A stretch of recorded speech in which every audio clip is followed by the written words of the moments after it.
ಆಯ್, ನಿಮ್ ಮೊಮ್ಮಗಳ ಮೇಲೂ ಇಂಥ ಸಿಟ್ಟ? ಗಾಯತ್ರಿ ದೇವಿ ಹೋಗೋದನ್ನ ನೋಡಿ ಗೌತಮ್ ಜೋರಾಗಿ ಕೂಗ್ದ. ಆದ್ರೆ ಅವನ ಮಾತು ಕೇಳಿಸಿದ್ರು ಕೇಳಿಸ್ತೇ ಇಲ್ಲ ಅನ್ನೋ ತರ ಗಾಯತ್ರಿ ದೇವಿ ಹೊರಗಡೆ ನಡೆದ್ಲು. ತನ್ನ ಕಣ್ಣೀರು ಒರೆಸ್ಕೊಂಡ ಅನ್ವಿತಾ ತಾನು ಅಲ್ಲಿಂದ ಹೊರಟ್ಲು. ಗೌತಮ್ ಅನ್ವಿತಾ ಪಕ್ಕದಲ್ಲೇ ಹೆಜ್ಜೆ ಹಾಕ್ದ. ಈ ಕಡೆ ತನಗೋಸ್ಕರ ಕಾಸ್ಟ್ಲಿ ಕಾರ್ ಗಿಫ್ಟ್ ಬಂದಿರೋದನ್ನ ನೋಡಿ ಶರಣ್ಯ ಎಕ್ಸೈಟ್ ಆಗಿ ಹೊರಗಡೆ ಓಡ್ ಬಂದಿದ್ಲು. ವೀರೇಂದ್ರ ರಾಜ್ಗುರು ಅವಳನ್ನ ನೋಡಿ, ಶರಣ್ಯ ಪುಟ, ದಿಸ್ ಇಸ್ ಫಾರ್ ಯು, ಹೇಗಿದೆ ನೋಡಿ ಹೇಳು. Wow wow, so beautiful, amazing uncle. Car ನೋಡಿದ್ರೆ ಸಿಕ್ಕಾಪಟ್ಟೆ ಕಾಸ್ಟ್ಲಿ ಅನ್ಸ್ತಿದೆ. ಅವಳ ಆನ್ಸರ್ ಮಾಡೋ ಮೊದಲು ಅನ್ವಿತಾ ಮತ್ತೆ ಗೌತಮ್ ಬರೋದನ್ನ ನೋಡಿ ಬೇಕಂತಲೇ ಎದೆ ಉಬ್ಸಿ, ಹೂ ಶರಣ್ಯ, ಸಖತ್ ಕಾಸ್ಟ್ಲಿ. ಮದ್ವೆ ನಿಂದು ಕಣಮ್ಮ. ನಮ್ಮ ಶರಣ್ಯ ಕೊಡೋ ಗಿಫ್ಟ್ ಕಾಸ್ಟ್ಲಿ ಅಂತ ಸುಮ್ನಿರಕ್ಕಾಗತ್ತಾ? ಬರೋಬ್ಬರಿ 2 ಕೋಟಿ. ಅಂಡ್ ಇದು ಲಿಮಿಟೆಡ್ ಎಡಿಷನ್ ಸ್ಪೋರ್ಟ್ಸ್ ಕಾರ್. 2 ಕೋಟಿನಾ ಅನ್ನೋ ಮಾತುಗಳು ಅಲ್ಲಿ ಸೇರಿ ಇದ್ದವರ ಬಾಯಲ್ಲಿ ಆಶ್ಚರ್ಯದಿಂದ ಉದ್ಗಾರ ಆಯ್ತು. ಶರಣ್ಯ ಹಿಂದೆ ಮುಂದೆ ಎಲ್ಲಾ ಕಡೆ ಸ್ಕ್ಯಾನ್ ಮಾಡೋ ತರ ಕಾರನ್ನ ನೋಡ್ತಿದ್ಲು. ಈ ರೀತಿ ಶೈನ್ ಆಗ್ತಿರೋ ಬ್ಲ್ಯಾಕ್ ಸ್ಪೋರ್ಟ್ಸ್ ಕಾರ್ನ ಅವಳು ಬೆಂಗಳೂರಲ್ಲಿ ಎಲ್ಲೂ ನೋಡಿರ್ಲಿಲ್ಲ. ವೀರೇಂದ್ರನ್ ಹತ್ರ ಎಷ್ಟು ದುಡ್ಡಿದ್ರು ಶರಣ್ಯಗೋಸ್ಕರ 2 ಕೋಟಿ ಖರ್ಚು ಮಾಡ್ತಾನೆ ಅಂದ್ರೆ ಗೌತಮ್ಗೆ ಯಾಕೋ ನಂಬಿಕೆ ಬರ್ಲಿಲ್ಲ. ಅವನು ಮನ್ಸಲ್ಲೇ, ವೀರೇಂದ್ರ ಅಂಕಲ್ ಭಯಂಕರ ಖತರ್ನಾಕ್, ಎಷ್ಟು ಚೆನ್ನಾಗಿ ಸುಳ್ಳು ಹೇಳ್ತಾರೆ. ಇದು ನಿಜವಾಗ್ಲೂ ಲಿಮಿಟೆಡ್ ಎಡಿಷನ್ ಕಾರ? ನಂಗೆ ಗೊತ್ತಿದ್ದಂಗೆ ಇಂಡಿಯಾದಲ್ಲಿ ಇಂಥದ್ದು 3 ಕಾರ್ ಇರೋದು. ಅದರಲ್ಲಿ ಒಂದು ಕಾರ್ನ 5 ವರ್ಷದ ಹಿಂದೆ ಅಪ್ಪಾಜಿ ನನಗೆ ಗಿಫ್ಟ್ ಮಾಡಿದ್ರು. ಇದು ಸೇಮ್ ಮಾಡೆಲ್, ಆದ್ರೆ ಈ ಕಾರಲ್ಲಿ ಏನೋ ಮಿಸ್ ಹೊಡಿತಿದ್ಯಲ್ಲ.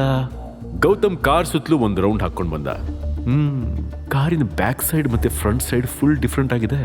ಕಾರಿನ ಬೇರೆ ಬೇರೆ ಪಾರ್ಟ್ಸ್ಗಳು ಈ ಮಾಡೆಲ್ಗೆ ಸೂಟ್ ಆಗ್ತಾನೆ ಇಲ್ಲ. ಒಂದ್ ರೀತಿ ತೇಪೆ ಹಚ್ಚಿದಂಗೆ ಕಾಣಿಸ್ತಿದೆ.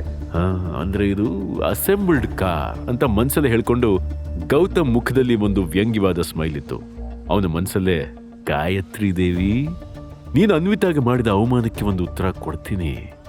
ನಿಮ್ ಫ್ಯಾಮಿಲಿಯವ್ರು ಕೊಡೋ ಗಿಫ್ಟ್ಗಳೆಲ್ಲ ತೇಪೆ ಹಚ್ಚಿದ್ದೇ ಆಗಿರತ್ತೆ, ಅದನ್ನ ನಾನು ಪ್ರೂವ್ ಮಾಡ್ತೀನಿ ಅನ್ಕೊಂಡವನು ಆ ಕಾರಿಗೆ ಎಕ್ಸ್ಟ್ರಾ ಆಡ್ ಮಾಡಿರೋ ಪಾರ್ಟ್ಸ್ಗಳನ್ನೆಲ್ಲ ಕೈಯಲ್ಲಿ ಮುಟ್ಟಿ ಚೆಕ್ ಮಾಡಕ್ ಸ್ಟಾರ್ಟ್ ಮಾಡ್ದ.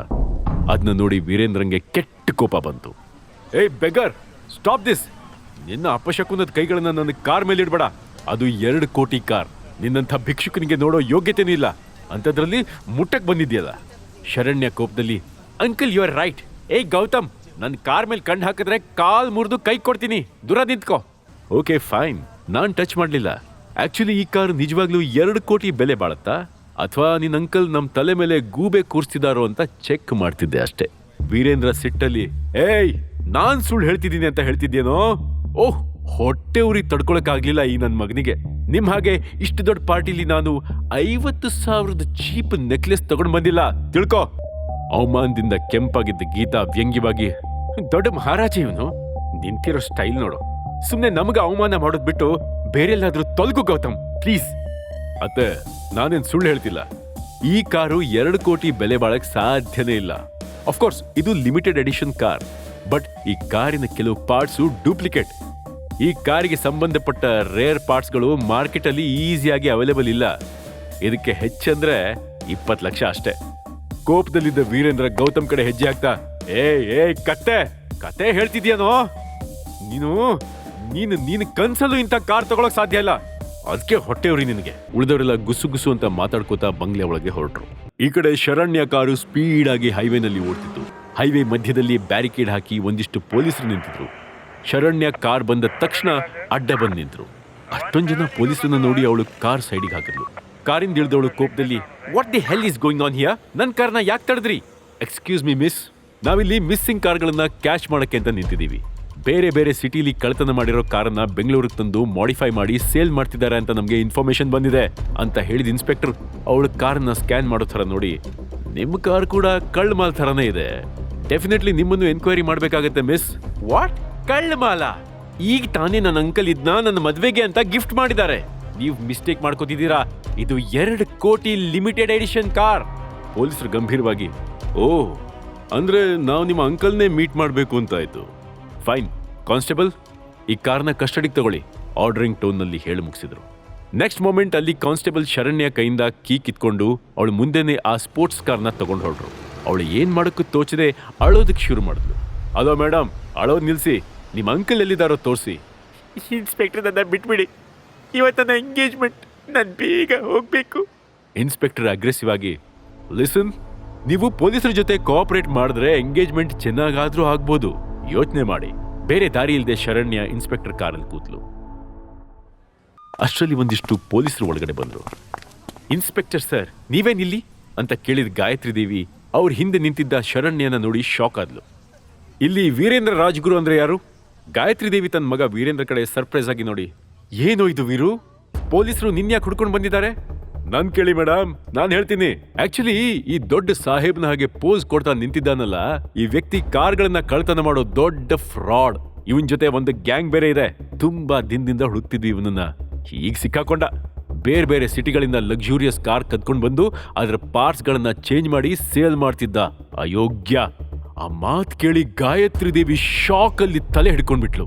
ಅಲ್ಲಿ ಸೇರಿದವರೆಲ್ಲ ಪಿಸು ಪಿಸು ಮಾತ್ ಶುರು ಮಾಡ್ಕೊಂಡ್ರು. ಗಾಯತ್ರಿ ದೇವಿ ಇದ್ದಕ್ಕಿದ್ದಂಗೆ ಕಿರ್ಚ್ತಾ, ವೀರೇಂದ್ರ, ನಿನ್ನ ಹೆತ್ತಮ್ಮಂಗೆ ಸುಳ್ಳು ಹೇಳಿದ್ಯೇನೋ? ಅದು ಈ ಎಂಗೇಜ್ಮೆಂಟ್ ದಿನ ಎಲ್ರ ಮುಂದೆ ಮರ್ಯಾದೆ ತೆಗಿದ್ಯಲ್ಲೋ ಹಾಳಾದೋನೆ. ನನಗೆ ನಿನ್ನ ಮುಖ ತೋರಿಸ್ಬೇಡ, ಹೊರಟೋಗು. ವೀರೇಂದ್ರ ರಾಜ್ಗುರು ಕಣ್ಣಲ್ಲಿ ನೀರ್ ಹಾಕ್ತಾ, ಅಬ್ಬ ಹಾಗನ್ಬೇಡ ಪ್ಲೀಸ್, ನನಗೆ ಕ್ಷಮಿಸ್ಬಿಡು. ನಾನ್ ನಮ್ಮ ಶರಣ್ಯಗೆ ಒಳ್ಳೆ ಗಿಫ್ಟ್ ಕೊಡ್ಬೇಕು ಅಂತಲೇ ಇದ್ದೆ, ಆದ್ರೆ ಅಂತೆಂದು ಹೇಳಕ್ ಹೊರಟಿದ್ದ. ಗಾಯತ್ರಿ ದೇವಿ ಜೋರಾಗಿ, ಆಯ್ತಲ್ಲ, ಇನ್ನೂ ಏನ್ ನೋಡ್ತಿದ್ದೀರಾ? ನಾಟಕ ಮುಗ್ದಿದೆ. ಮತ್ತೆ ಇದೇ ವಿಷಯದ ಬಗ್ಗೆ ಚರ್ಚೆ ಬೇಕಾಗಿಲ್ಲ. ನೋಡಿ, ಹುಡುಗನ ಕಡೆಯವರು ಬರೋ ಟೈಮ್ ಆಯ್ತು. ಇಲ್ಲಾಗಿದ್ ಯಾವ ವಿಷಯನೂ ಅವ್ರ ಕಿವಿಗೆ ಬೀಳಬಾರ್ದು. ಎಲ್ರು ನಮ್ಮ ಕುಟುಂಬದವರೇ. ನಮ್ಮ ಮನೆ ಮಗಳ ಜೀವನ ಈ ವಿಚಾರದಿಂದ ಹಾಳಾಗಬಾರ್ದು. ಅರ್ಥ ಮಾಡ್ಕೊಳ್ಳಿ. ಇಲ್ಲೇನಾಗಿದೆ, ಯಾಕಾಗಿದೆ, ಒಂದು ಮಾತು ಆಚೆ ಬರಬಾರ್ದು. ಇದು ನನ್ನ ಆರ್ಡರ್. ಅವಳು ಗಟ್ಟಿ ಧ್ವನಿಲಿ ಹೇಳಿದವಳು ಎಲ್ರನ್ನೂ ಒಮ್ಮೆ ನೋಡಿ ಶರಣ್ಯ ಕೈ ಹಿಡಿದು ತನ್ನ ರೂಮಿಗೆ ಕರ್ಕೊಂಡು ಹೋದ್ಲು. ಸಮಯ ಬೇಗ ಓಡ್ತಿತ್ತು. ಸ್ವಲ್ಪ ಹೊತ್ತಿನ ನಂತರ ರಾಜ್ಗುರು ಮ್ಯಾನ್ಷನ್ ಮುಂದೆ ಲಕ್ಸುರಿಯಸ್ ಕಾರುಗಳು ಸಾಲಾಗಿ ಬಂದು ನಿಂತ್ಕೊಂಡ್ರು. ರಾಜಾರಾಮ್ ಮತ್ತು ಅವನ ಕುಟುಂಬದವರು ತಮ್ಮ ದರ್ಪದಲ್ಲೇ ಕಾರಿಂದ ಇಳಿದ್ರು. ಅವ್ರ ಜೊತೆ ಬಂದಿದ್ದ ಸರ್ವೆಂಟ್ ಕೈಯಲ್ಲಿ ಶರಣ್ಯಗೋಸ್ಕರ ಕಾಸ್ಟ್ಲಿ ಜ್ಯುವೆಲರಿ, ಬ್ಯಾಗ್ಸ್, ಬಟ್ಟೆಗಳನ್ನ ತಗೊಂಡು ಒಳಗ್ ಬಂದ್ರು. ಅದನ್ನೆಲ್ಲ ನೋಡ್ತಿದ್ದಂಗೆ ಗಾಯತ್ರಿ ದೇವಿ ಆಗಿದ್ದ ಅವಮಾನನೆಲ್ಲ ಮತ್ತು ಗೆಸ್ಟ್ಗಳ ಜೊತೆ ಖುಷಿಯಾಗಿ ಮಾತಾಡೋದಕ್ಕೆ ಶುರು ಮಾಡಿದ್ಲು. ಶರಣ್ಯನ ಭಾವಿ ಗಂಡನ ಮನೆಯವರ ರಿಚ್ನೆಸ್ ನೋಡಿದ ಮೇಲೆ ಗಾಯತ್ರಿ ದೇವಿಗೆ ಅನ್ವಿತಾ ಕಾಲ್ ಕಸಕ್ಕಿಂತಲೂ ಕಡೆಯಾಗಿದ್ಲು. ಶರಣ್ಯ ಮನೇಲಿ ತನಗೆ ಸಿಕ್ತಿದ್ದ ಗೌರವ, ಆದರನ ನೋಡಿ ಸಿದ್ಧಾರ್ಥ್ ಸಖತ್ ಖುಷಿಯಾಗಿದ್ದ. ಆದ್ರೆ ಅವನ ಕಣ್ಮುಂದೆ ಗೌತಮ್ ಕಾಣಿಸಿದ ಕೂಡಲೇ ಹಿಂದಿನ ದಿನ ಪ್ರಿನ್ಸ್ ಗ್ರೂಪ್ ಅಲ್ಲಿ ನಡೆದ ಇನ್ಸಿಡೆಂಟ್ ನೆನಪಾಯ್ತು. ಭಯಕ್ಕೆ ಅವನ ಹಣೆ ಮೇಲೆ ಬೆವರ್ ಹನಿ ಮೂಡ್ತು. ಆದ್ರೆ ಗೌತಮ್ನ ಸಿಂಪಲ್ ಬಟ್ಟೆ, ಯೂಶುವಲ್ ಅಪಿಯರೆನ್ಸ್ ನೋಡಿ ತಾನು ಸುಮ್ಮನೆ ಇವನ್ ಮೇಲೆ ಅನುಮಾನ ಪಟ್ಟು ಹೆದರ್ಕೋತಿದ್ದೀನಿ ಅಂತ ಅವನಿಗೆ ಅನಿಸ್ತು. ಗೌತಮ್ ಎದೆ ಉಬ್ಬಿಸಿ ನಿಂತಿದ್ದ. ಅವನ ಶಾರ್ಪ್ ಕಣ್ಗಳು ಸಿದ್ಧಾರ್ಥ್ ಮುಖದಲ್ಲಿ ಬದಲಾಗ್ತಿರೋ ಎಕ್ಸ್ಪ್ರೆಷನ್ನ ಗಮನಿಸ್ತಾ ಇದ್ವು. ಗೌತಮ್, ಸತ್ಯ ಹೇಳೋ, ನಿನ್ನ ಪ್ರಿನ್ಸ್ ಗ್ರೂಪ್ಗೆ ಯಾಕೆ ಬಂದಿದ್ದೆ? ಅಲ್ಲಿ ನಿಜವಾಗ್ಲೂ ನೀನ್ ಕೆಲಸ ಹುಡ್ಕೊಂಡು ಬಂದಿದ್ಯಾ? ಜೋರಾಗಿ ಕೇಳಿದವನು ಗೌತಮ್ ಮುಖಾನೇ ದಿಟ್ಟಿಸಿ ನೋಡ್ತಿದ್ದ ಸಿದ್ಧಾರ್ಥ್ಗೆ ಅವನ ಆಳವಾದ ಕಣ್ಗಳನ್ನ ನೋಡಿ ಅವನ ಭಯ ಇನ್ನೂ ಜಾಸ್ತಿಯಾಗಿ ಹಾರ್ಟ್ ಬೀಟ್ ಜೋರಾಯ್ತು. ಸಿದ್ಧಾರ್ಥ್ಗೆ ಗೌತಮ್ ಮೇಲೆ ಇರೋ ಅನುಮಾನನ ಹೇಗೆ ಕ್ಲಿಯರ್ ಮಾಡ್ಕೋತಾನೆ? ಪಟೇಲ್ರು ಬಂದ್ರೆ ಪಾರ್ಟಿಲಿ ಇನ್ನೇನು ಡ್ರಾಮಾ ಆಗತ್ತೆ? ಗೌತಮ್ ಐಡೆಂಟಿಟಿನ ಹೇಗೆ ಮುಚ್ಚಿಟ್ಕೋತಾನೆ? ಈ ಎಲ್ಲ ಪ್ರಶ್ನೆಗೆ ಉತ್ತರ ತಿಳ್ಕೋಬೇಕು ಅಂದ್ರೆ ಮುಂದಿನ ಎಪಿಸೋಡ್ನ ತಪ್ಪದೆ ಕೇಳಿಸ್ಕೊಳ್ಳಿ ನಿಮ್ಮ ಪಾಕೆಟ್ FM ನಲ್ಲಿ. ಈಗಲೇ ಡೌನ್ಲೋಡ್ ಮಾಡಿ ಕೇಳಿ ರಾಯಲ್ ವಾರಸ್ತಾರ ಕೇವಲ ಪಾಕೆಟ್ FM ನಲ್ಲಿ.